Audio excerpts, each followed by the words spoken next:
Middle east में बढ़ते तनाव के बीच ईरान और इजराइल के बीच टकराव अब सिर्फ दो देशों तक सीमित नहीं रहा, बल्कि इसका असर पूरे खाड़ी क्षेत्र पर साफ दिखने लगा है।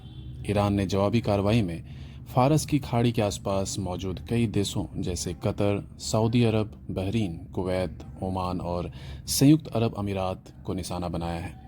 इन हमलों में सिर्फ अमेरिकी सैन्य ठिकाने ही नहीं बल्कि एयरपोर्ट, होटल, रिहायशी इलाके और सबसे अहम ऊर्जा केंद्र भी शामिल हैं।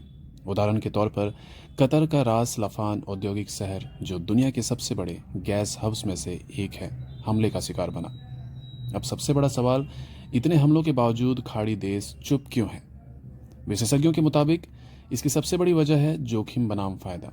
खाड़ी देशों की अर्थव्यवस्था पूरी तरह तेल, गैस, शिपिंग और विदेशी निवेश पर टिकी है, और ईरान ने यह साफ कर दिया है कि वह इन सभी को बाधित करने की क्षमता रखता है, खास तौर पर हॉर्मुज के जरिए, जहां से दुनिया के लगभग 20% तेल का व्यापार होता है।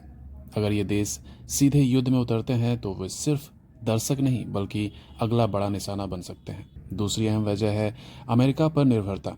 खाड़ी देशों में अमेरिका के सैन्य ठिकाने मौजूद हैं। ये देश अमेरिकी एयर डिफेंस सिस्टम और खुफिया जानकारी पर काफ़ी हद तक निर्भर है।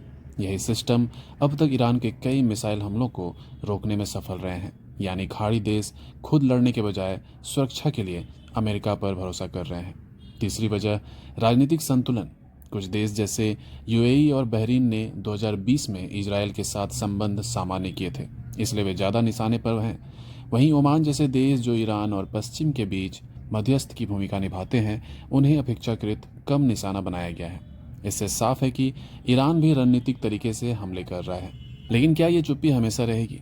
जवाब है नहीं।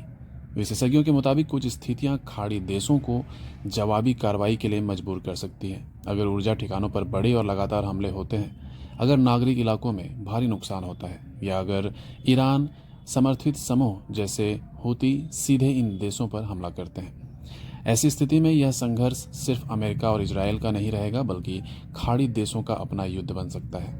अंत में एक बात साफ है, खाड़ी देश अभी संतुलन और बचाव की रणनीति पर चल रहे हैं, लेकिन अगर हालात बिगड़ते हैं तो यह शांति ज़्यादा समय तक कायम नहीं रह पाएगा, और तब मिडिल ईस्ट का यह संघर्ष एक बड़े क्षेत्रीय युद्ध का रूप ले सकता है।